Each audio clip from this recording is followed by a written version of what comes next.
1993 मुंबई बम हमले में दोषी पाए गए याकूब मेमन को फांसी का रास्ता साफ हो चुका है। इस महीने के अंत तक फांसी दी जा सकती है याकूब मेमन को। टाडा कोर्ट ने याकूब मेमन के खिलाफ डेथ वारंट जारी कर दिया है। अगर याकूब की पुनरीक्षण याचिका खारिज हो गई तो इस महीने के आखिर तक नागपुर जेल में याकूब को फांसी हो सकती है। याकूब को अगर फांसी हुई तो 1993 बम हमले का वो पहला मुजरिम होगा जो फांसी पर लटकेगा। साथ ही आपको बता दें कि 53 वर्षीय याकूब 1993 मुंबई बम हमले में दोषी पाया गया है। तमाम सबूत उसके खिलाफ हैं। पेशे से चार्टर्ड अकाउंटेंट है और उसका भाई टाइगर मेमन भी इस मामले में दोषी है। 1993 मुंबई बम धमाके जिसमें 260 लोगों की तकरीबन मौत हुई थी और 713 लोग तकरीबन घायल हुए थे।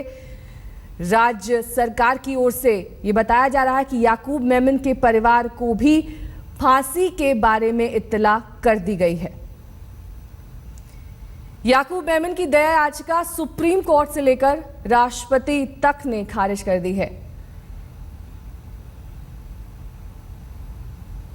मेरे वरिष्ठ सहयोगी राजदीप सरदेसाई इस वक्त हमारे साथ फोन लाइन पर जुड़ गए हैं। राजदीप, एक लंबित मामला, एक बहुत लंबा चला मामला, लेकिन अब फांसी के फंदे तक पहुंचेगा याकूब मेमन। बिल्कुल, ये मामला करीब 22 साल तक चला है और इसके कई उतार चढ़ाव हुए हैं। याकूब मेमन, आपको जानकारी होगी, जब वो पहली बार इंडिया वापस लौटा था बंबई के ब्लास्ट के बाद, तब कहा गया था कि वो वापस लौटा है क्योंकि वो पुलिस ने उसको तैयार किया था कि वो पूरी बात कबूल करे, कबूलनामा दे कि वो बंबई ब्लास्ट में किस तरह से इन्वॉल्व था। याकूब मेमन ने कहा कि पुलिस ने उनको दगा दिया और उनको फिर फंसाकर भारत लाया गया और फिर उनको यहाँ पकड़ा गया। सवाल ये है कि क्या इतने बड़े मामले में 22 साल लगने चाहिए? और आज 22 साल के बाद कई ऐसे मामले हैं बंबई ब्लास्ट के जिसमें अभी तक इंसाफ नहीं मिली है। याकूब मेमन तो एक तरह से मुख्य आरोपी थे, लेकिन कई और आरोपी हैं, या तो वो कई सालों तक जेल में है और अभी तक उनकी कन्विक्शन नहीं हुई है, या तो अभी अपील में चले गए हैं। तो ये पूरा मामला ये दिखाता है नेहा कि किस तरह से हमारे सिस्टम में एक मामले को सुलझाने के लिए 22 साल लग जाते हैं। राजदीप, याकूब के वकीलों ने अदालत में ये दलील दी कि वो सिर्फ धमाकों की साजिश में शामिल था, ना कि धमाकों को अंजाम देने में, और उन्होंने ये पूरी कोशिश की कि ये मामला लंबा चले, एक के बाद एक तारीख इसमें मिलती रहे। जी बिल्कुल, तारीख मिलती गई और उनका कहना कोई गलत नहीं है।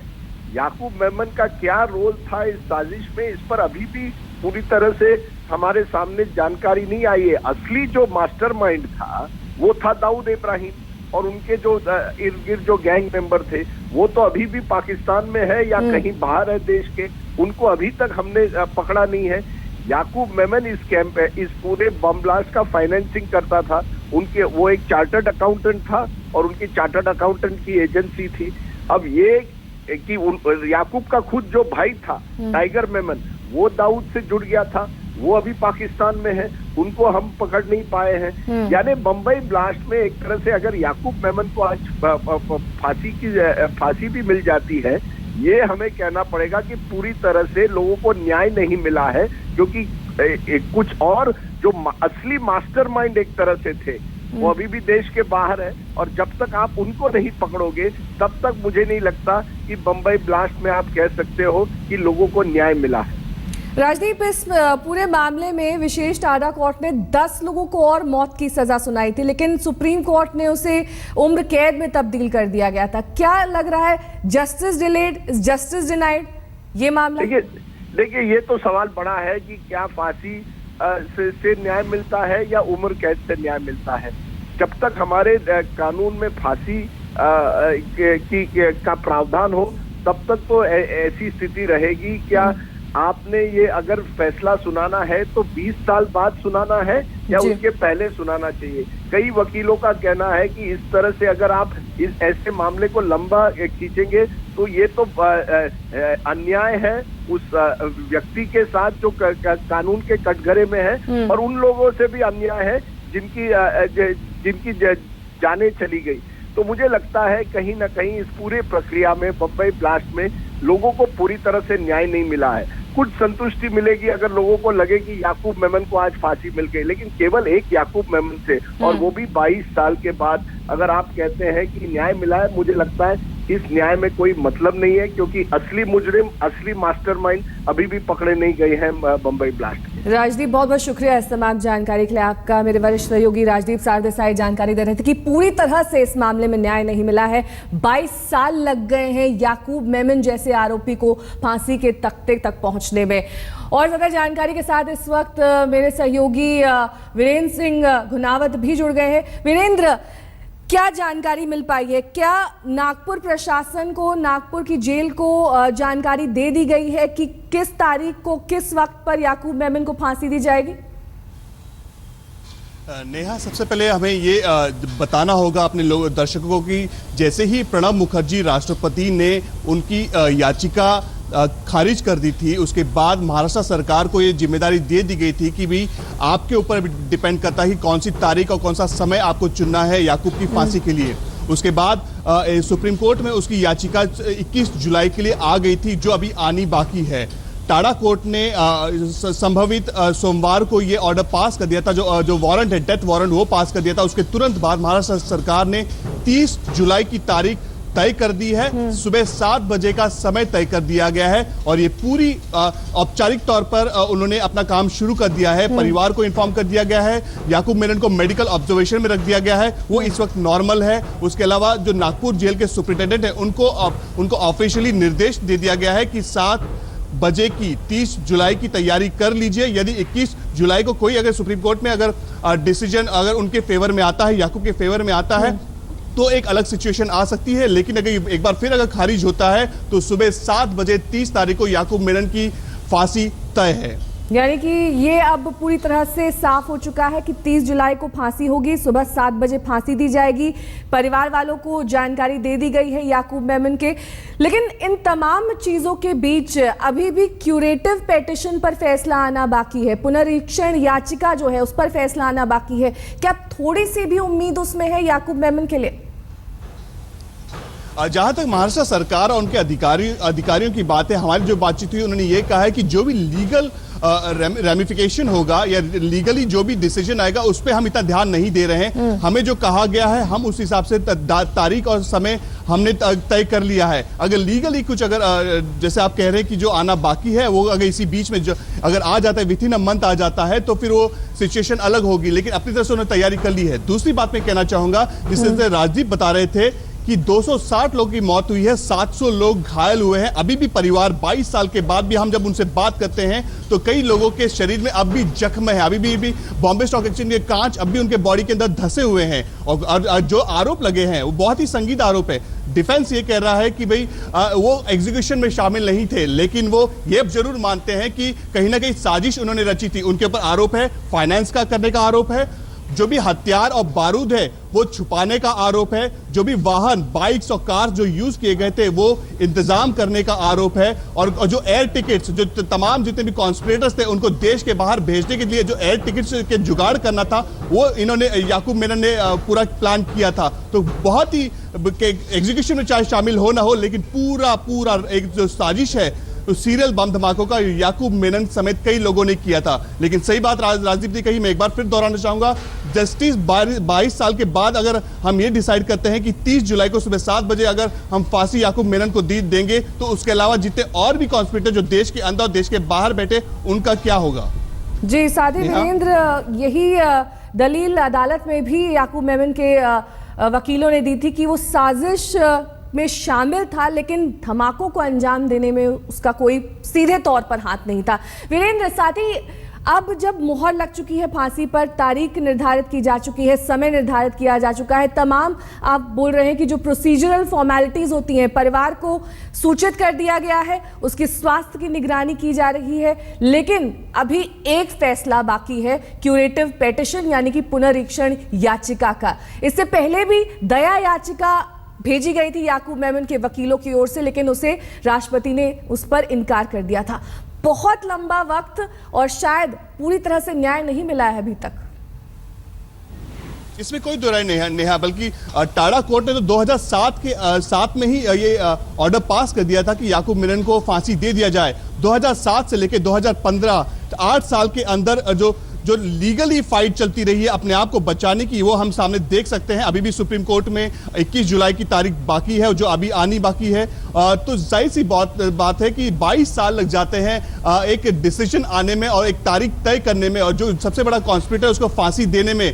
ये लीगली इसमें हम ज्यादा डिस्कस ही कर सकते हैं, लेकिन हम खुद जानते हैं कि इस देश में कितना समय लगता है कोई कोर्ट को डिसीजन लेने में। और जैसे हम कुछ देर पहले बात ही कर रहे थे कि काफी ऐसे आरोपी इसमें मौजूद है, तकरीबन 10 से 11 आरोपी है जो जिन्हें लाइफ इम्प्रिजनमेंट का सजा सुना दी गई है, और कई ऐसे लोग भी हैं जो अभी ट्रायल सिचुएशन में है, अभी तक अभी ऐसी उन पे कोई सख्त सजा नहीं सुनवाई गई है। तो वक्त लगता है, समय लगता है। लेकिन जहां तक याकूब मेनन की बात है, ये एक ऐसा चार्टर्ड अकाउंटेंट है जिसने इंदिरा गांधी ओपन यूनिवर्सिटी से 2 मास्टर डिग्री हासिल किया हुआ है। 2013 में उसके पास मास्टर मिल चुकी है। एजुकेटेड है, पढ़ाई लिखे में बिल्कुल सबसे वो कह सकते हैं सबसे बेस्ट क्वालिफिकेशन इसने ले रखा था, सबसे बेस्ट मास्टर माइंड रहा था। और सबसे बेहतरीन जो साजिश इन आतंकवादियों ने रची थी, इन देश के गद्दारों ने रची थी, जिसमें दाऊद इब्राहिम भी है, टाइगर मेनन भी और कई ऐसे लोग हैं, इन्होंने रची थी, जिसमें सबसे ज्यादा लोगों की मौत हुई थी। मुंबई के सबसे ज्यादा लोगों की मौत हुई थी। 260 परिवार उजड़ गया था, 700 लोग अब भी अपने शरीर में लेकर आपके पास आ गए। मुंबई ब्लास्ट के दोषी याकूब मेमन को 30 जुलाई सुबह 7 बजे नागपुर की जेल में फांसी दी जाएगी। इस वक्त वरिष्ठ वकील उज्जवल निकम हमारे साथ जुड़ गए हैं। उज्जवल जी, क्या लगता है 22 साल बाद मुख्य आरोपी, मुख्य दोषी को फांसी की सजा पर लटकाना काफी है? न्याय मिला नहीं है अभी तक जो भी इस मामले में पीड़ित है उन्हें?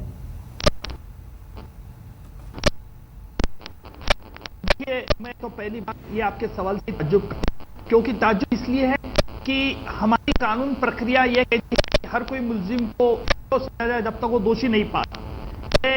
12 मार्च एक ट्रायल मैंने चलाई थी बंबई में,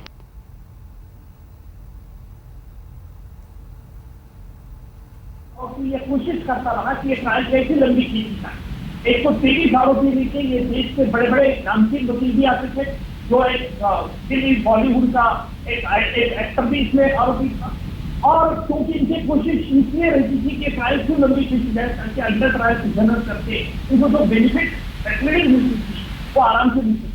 तो हर कोई मुलजिम को तो फांसी या लाइफ इम्प्रिजनमेंट नहीं होती थी, और इसलिए इनकी वजह से ये ट्रायल 14 साल से थी। ये पहली बात।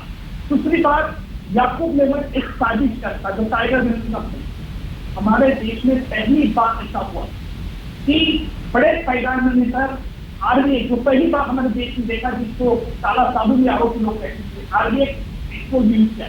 आगे तक ऐसा क्या ऐसा पाकिस्तान 12 मार्च के जो दुबई में साजिश हुई थी, उस साजिश में टाइगर मेमन, दाऊद इब्राहिम और पाकिस्तान के 3 शख्स से एक भाग लिया। हमने ये साबित कर दिया है।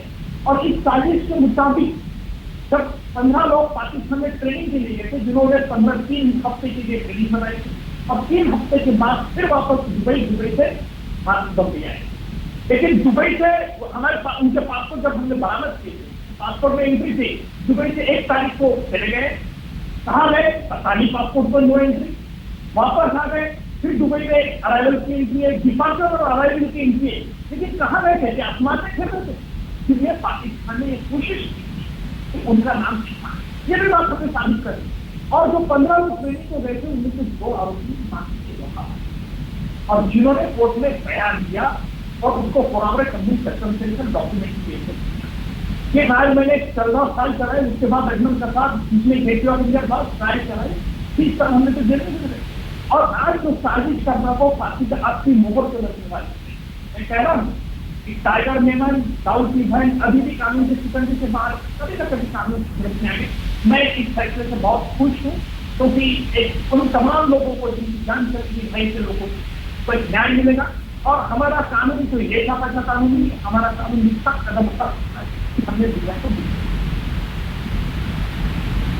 उज्जवल जी, यहाँ पर क्योंकि आपने इस पूरे मामले को बेहद नजदीक से देखा है और समझा है, क्या क्या आरोप लगे याकूब मेमन पर और किस तरह से इन आरोपों को साबित किया गया? देखिए, टाइगर मेमन के पहला आरोप उनका था कि तुमने दुबई में साजिश की, क्योंकि 12 मार्च से पहले ये मेमन फैमिली बॉम्बे से भाग गई। अपने चमचों को छोड़ दिया था मुंबई में और वो प्लांटिंग करते रहे, और जो अटैकर्स थे उनको छोड़ दिए चले गए। तो मास्टरमाइंड है वो हमेशा पर्दे की पीछे कोशिश। लेकिन ये कैसे मिले हेमंत फैमिली का क्यों बहुत बड़ी इंटरेस्टिंग व्यक्ति है। जब एक हेमंत फैमिली की एक मारुति वैन जो मुंबई के पासपोर्ट ऑफिस में एक टाइम पेंसिल विद्युत हो गए, और उस आरोपी जो गाड़ी में बैठे उनको लगा कि बॉम्ब की गाड़ी में खुल सकते, तो बॉम्ब वो कैरी कर रहे थे, तो टाइम पेंसिल लेटर खुल गया और धुआं आने लगा। तब पुलिस को शक आया, वो तो भाग गई। पुलिस ने देखा कि ये मारुति वैन थी, तब उसको पता चला इसी तरह से मेमन के 12 मार्च के ऐसे एक्टिविटी सब लोग चले गए। याकूब मेमन के खिलाफ साजिश का एक आरोप, 357 बेगुनाह लोगों की जान लेने का पेंडिंग आरोप था, करोड़ रुपीज प्रॉपर्टी का डैमेज का, staging of war against the government of India, ये भी एक आरोप। मैंने ये देखा कि 93 के बॉम्ब ब्लास्ट में हमारे लोगों को उठाया था पाकिस्तान में, लेकिन 2008 में 26/11 का जो आतंकी हमला अजमत करना तो किया था, वो प्राइम मिनिस्टर है कि इसमें मैंने देखा कि पाकिस्तान से स्पॉन्सर करना पाकिस्तान को मिला। लेकिन फर्क ये रहा कि 12 मार्च 93 के मामला में भी हमने कहा था कि पाकिस्तान में कुछ शक्ति इसको टेररिज्म को बढ़ावा दी, दुनिया ने हम पे विश्वास नहीं। लेकिन 26/11 के आतंकी हमले के बाद हमने एनटीआई की मदद से दुनिया के सामने सच बुला लिया, और वो सच ये था कि पाकिस्तान से दहशतगर्दी को प्रोत्साहन किया जाता, स्पॉन्सर किया जाता। यह बड़ी हमारी कामयाबी।